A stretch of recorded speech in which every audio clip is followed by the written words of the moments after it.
video from Gobbler Ridge Farms. And I'm here today with David Muncher, who is the sales rep for Buck Muscle, a deer supplement. And I met David last year when his son married my sister's daughter, or my niece, aka. And so we met at the wedding, and we were at the rehearsal dinner, and he started telling me about this product, Buck Muscle. Now, as you can tell, I'm kind of long in the tooth, got a little gray beard here, and I've been hunting for a lot of years, and my nickname is the Professor, because I've tried every gadget, I've tried every gimmick, I've tried every product that's out there, soil samples, the next best food plot seed, you name it, I've tried it. So when David started telling me about Buck Muscle, well, I kind of humored you a little bit, David, I have to tell you, but I listened to everything he said, and I took that with a grain of salt and like, yeah, okay. Well, it just so happens that Dave and my dad were at a wild game type feast, and they were having door prizes. Well, he donated a bag of Buck Muscle, and wouldn't you know it, my dad won that door prize and brought it home and said, I'm in my early 80s. I've retired from hunting. Would you like to have it, son? I said, well, sure. I'll take it. Well, this is around before turkey season, sometime I think it was. So I put it out in the barn, and it's going to kind of lead me to my first question, because some rats chewed a hole in the bag and made a nest on top of it, but they didn't really eat it. So as I've kind of researched and looked around a little bit and done some read some message boards, one of the things they say is that apparently rats didn't like it a whole lot, but they say that coons don't eat it. And when you put feed out for your deer, you kind of want the deer to eat it, not all the other wildlife. That's, you know. So, Dave, what is the deal with coons and Buck Muscle? When they came up with Buck Muscle, they had no intention of it being what we call coon-proof, but and everybody is skeptic when you tell them that, and that's one of the things that coons like, is to get into deer feed. But coons are like humans. They have salivary glands, and so they have to have liquid to swallow. So what we feel like is the soybean oil that is in our product, that is why the coons won't mess with the crumble. Now they will mess with our pellets because we heat that up, but we're one of the only companies that actually mill their own product, and I feel like that's why we're being so successful with our product. Well, that could explain why some people say, yeah, the coons will get in, and some people swear that coons won't. So that's a pretty good explanation. I hadn't heard that. Now, like I said, I only had the one bag because we won it at a door prize, right. And I didn't. So you can't supplemental feed with one bag, and so I held that out until the rut this past November, and I put that stuff out one morning. I was on had a week of vacation, and I had this doe come in there, and she started smelling the stuff, and she was tiptoeing up to it like she was scared of it, or somebody was gonna, you know, like a wolf that's not dominant trying to eat on the carcass, you know, was afraid somebody was going to get her. Well, she stuck her nose in that Buck Muscle, and she started eating it. And if you've ever seen a dog, you know, when they're happy like that, when they're mad, you know, so you can kind of see when they're confused, they do that. Well, that's what this deer was doing. If I could read her body language, she was turning her head and licking her nose and licking that Buck Muscle off of it, and she was totally confused. Well, she stood there in that pile for about 10 minutes, and then she walked off. And she turned around and looked back at it. She came back up and started eating it again. And then she walked off a different direction. Stopped after about 20 yards, turned around, looked at it, came back up, and ate it again. And she did that 5 times. And then the next day, I had a buck and a buttonhead buck and a doe came out and did that, and they were both eating on it. And I'd put out 2 piles. And these other does were out there, and this buttonhead started walking sideways like that and doing his hair bristled up, and he ran those does off the pile over there, and he started eating it. 10 minutes later, another buttonhead came up, and the two of them started fighting. I didn't quite get all that on video because it was starting to get dark on me. but I've been kind of using this, you know, because I've had a limited supply of it, more as an attractant rather than a supplemental feed. Can you tell me a little bit about, you know, can this stuff be used as an attractant? Oh, yeah. What are your thoughts on that? Yeah, our crumble, up until this year, that's what a lot of our hunters were using. If you're on Facebook, you can go to Facebook, Buck Muscle Strickland Farm Feed, and you can see the bucks that have been killed off our product. Up until this past year, Jeff Foxworthy was our sponsor, and him and his land manager Glenn Garner have killed some studs on our product. So we've been very successful with our product. Now, next question: can you give me the GPS coordinates to where the? Okay, well, never mind. This stud doesn't want to get shot.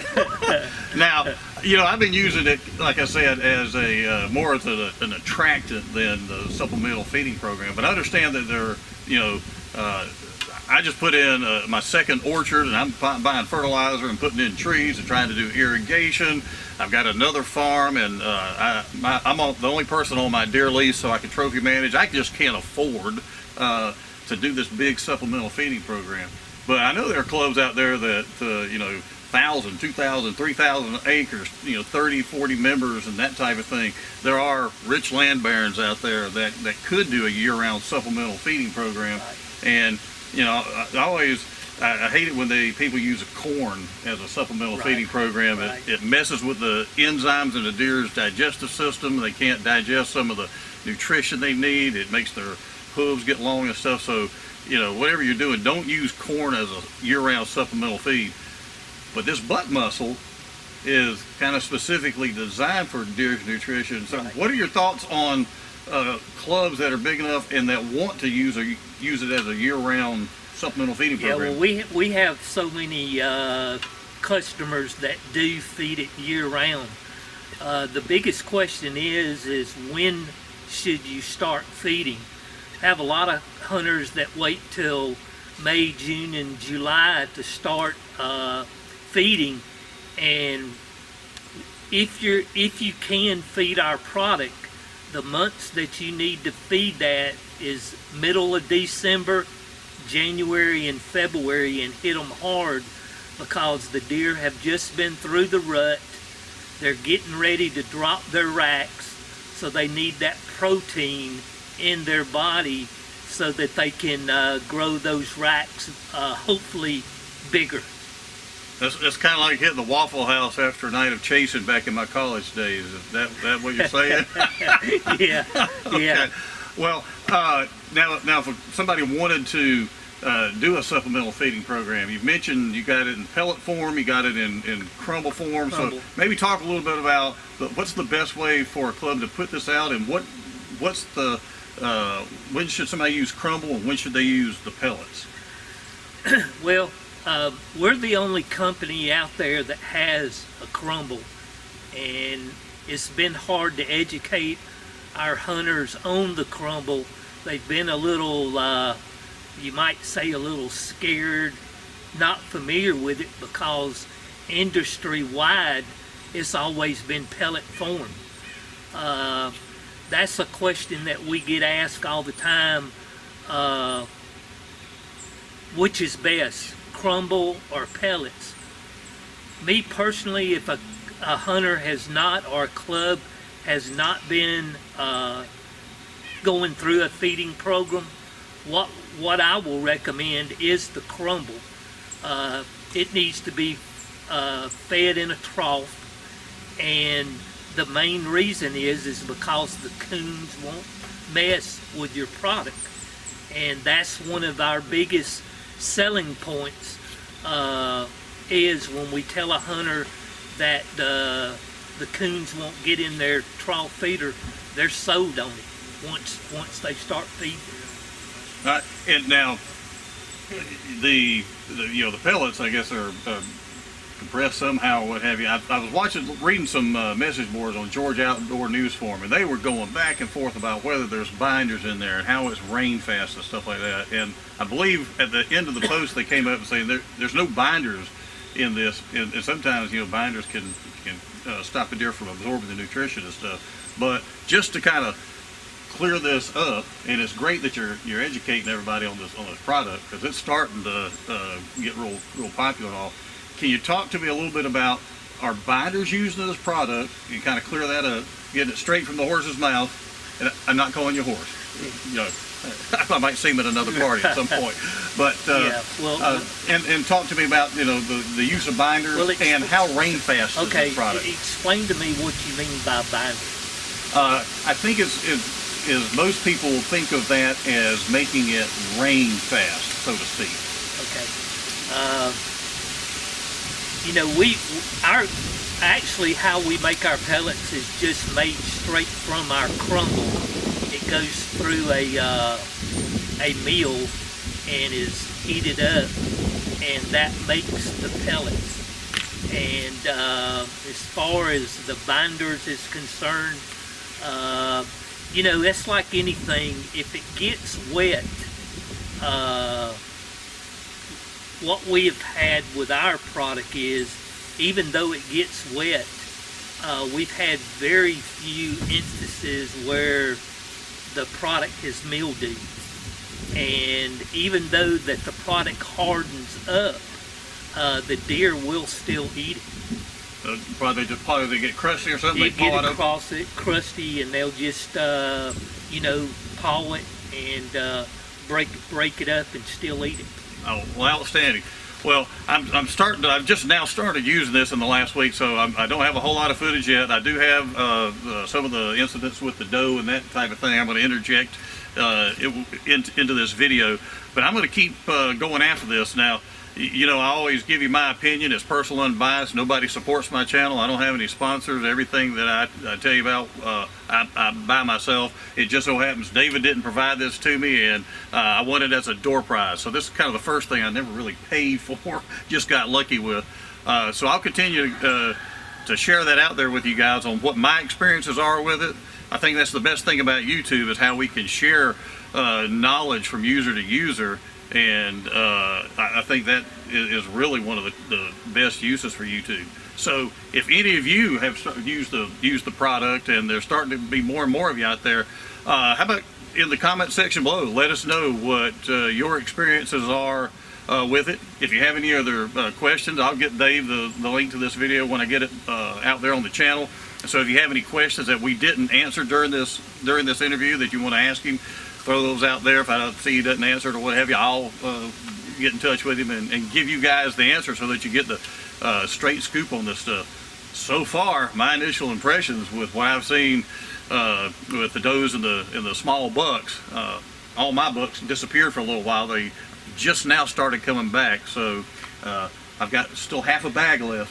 I want to get some pictures of a big buck in it. So we appreciate your time, Dave, as always. Good seeing you again. Yes, sir. The second time I've seen him, once at a wedding, and then his son and my niece had a baby boy that turned 1 year old today. So yeah, I snuck him away from the party. We probably ought to get back in there before all the cupcakes are gone.